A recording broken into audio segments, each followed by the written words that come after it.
mengenai Nabi Isa dan agama Nasrani.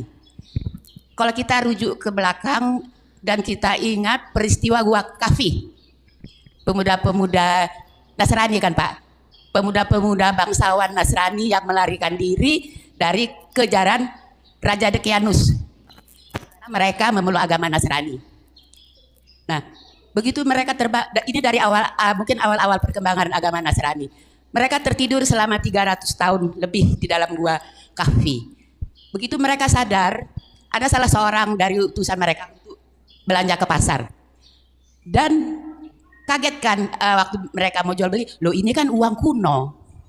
Dan pemuda itu pun mendengar, kenapa ya sekarang kok ada gereja, kok orang beribadah di dalam gereja itu, sedangkan saya dulu dikejar-kejar. Pemuda Nasrani itu. Pertanyaan saya, kapankah Yesus atau Nabi Isa itu dianggap anak Tuhan? Dan siapa yang mentasbihkannya bahwa itu adalah anak Tuhan? Terima kasih Pak Ustadz. Wa iyyakum Umi, sehat-sehat selalu Umi, berkah. Terima kasih banyak ditanya. Nah, itu namanya seven sleeper kalau di Kristen itu. Al-Kahfi itu. 7 orang bersama seekor anjing. Itu kalau di Kristen itu bilangnya namanya seven sleeper. Orang tidur 7 orang, sleeper, yang tertidur. Dan itu betul. Cerita di dalam Islam itu sangat tepat sekali. Kenapa? Detil. Di Kristen tidak pernah diceritakan sedetil itu, cuma dibilang aja seven sleeper. Tapi nggak pernah diceritakan secara detil seperti Al-Quran, enggak.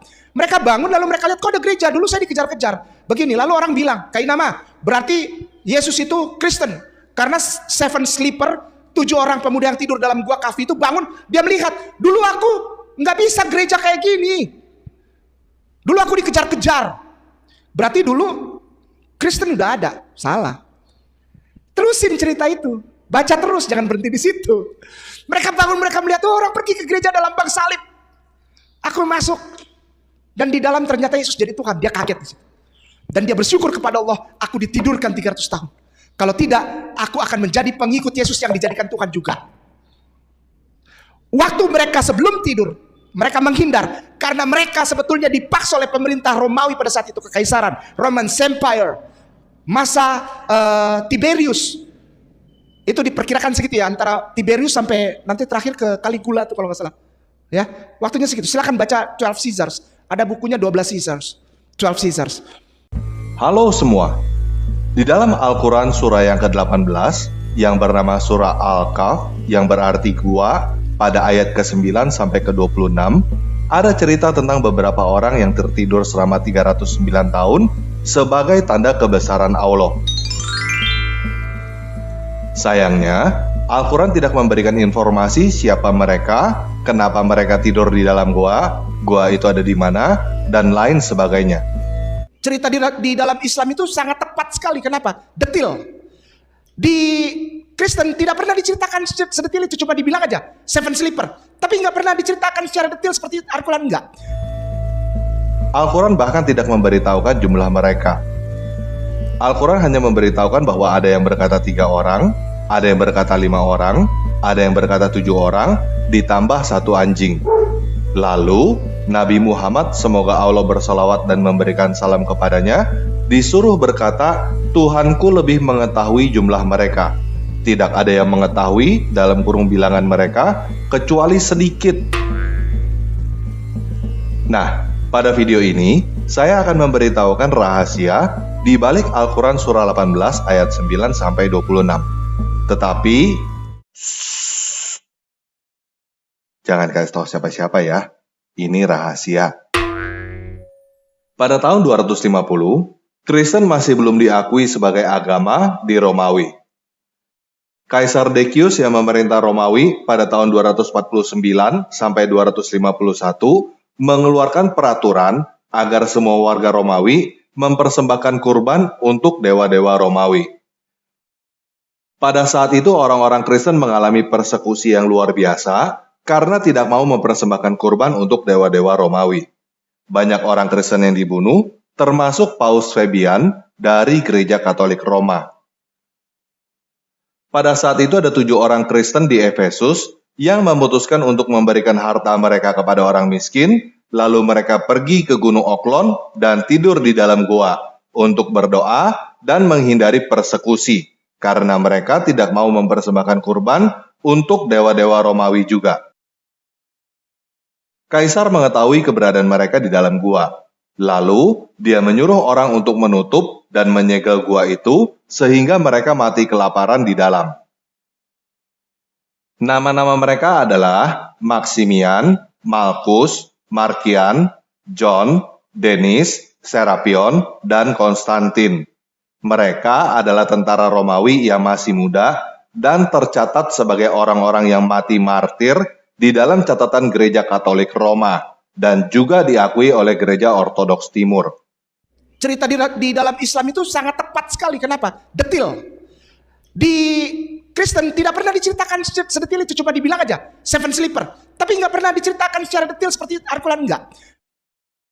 Pada tahun 447, pada masa pemerintahan Kaisar Theodosius II yang berkuasa pada tahun 408 sampai 450, Kristen sudah menjadi agama resmi Romawi. Menurut cerita rakyat, pada saat itu terjadi perdebatan panas di berbagai komunitas Kristen tentang kebangkitan orang mati. Kemudian, pada suatu hari, pemilik tanah tempat gua itu berada membuka segel gua itu dan menemukan para petidur itu di dalam. Mereka terbangun seolah-olah mereka cuma tertidur satu hari. Kemudian, salah seorang dari mereka yang mempunyai nama lain Iamblichus pergi ke Efesus untuk membeli makanan. Ketika sampai di Efesus, Iamblichus kaget karena melihat tanda salib di gerbang kota dan orang-orang di dalamnya berbicara tentang Yesus Kristus dengan bebas. Dia mulai bingung apa yang terjadi. Kemudian, ketika Iamblichus membayar makanan dengan koin berwajah Kaisar Decius yang sudah tidak berlaku, dia ditahan dan dibawa ke pengurus kota yang kebetulan adalah uskup Efesus. Mendengar penjelasan Iamblichus yang membingungkan, sang uskup dan beberapa orang pergi ke gua itu. Mereka melihat segel Kaisar Decius dan ketujuh orang itu benar-benar hidup. Kemudian, Kaisar Theodosius sendiri tiba di Efesus dan bertemu dengan mereka di dalam gua. Mereka telah tertidur selama 197 tahun dari tahun 250 sampai 447. Lalu, ketujuh orang itu tidur lagi di depan semua orang dan menunggu dibangkitkan lagi pada akhir zaman. Semua orang bergembira dan selesailah perdebatan tentang kebangkitan orang mati. Nah, cerita rakyat ini berasal dari uskup Syria yang bernama Yakub dari Seruk yang hidup pada tahun 450 sampai 521. Karya Yakub dari Seruk ini sekarang sudah tidak ada. Tetapi, garis besar cerita rakyat ini muncul juga pada tulisan-tulisan Gregory dari Tours yang hidup pada tahun 538 sampai 594 dan sejarah Lombards dari Diakon Paulus yang hidup pada tahun 720 sampai 799. Versi yang paling populer di barat ada pada koleksi Golden Legend atau koleksi legenda emas Jacobus de Varagin yang hidup pada tahun 1259 sampai 1266 di Italia. Jadi, kisah 7 petidur ini adalah legenda atau cerita rakyat yang terinspirasi oleh 7 tokoh Kristen sungguhan. Kisah ini satu genre dengan Santa Claus, Malin Kundang, Sang Kuryang, dan Lutung Kasarung. Sampai di sini paham ya?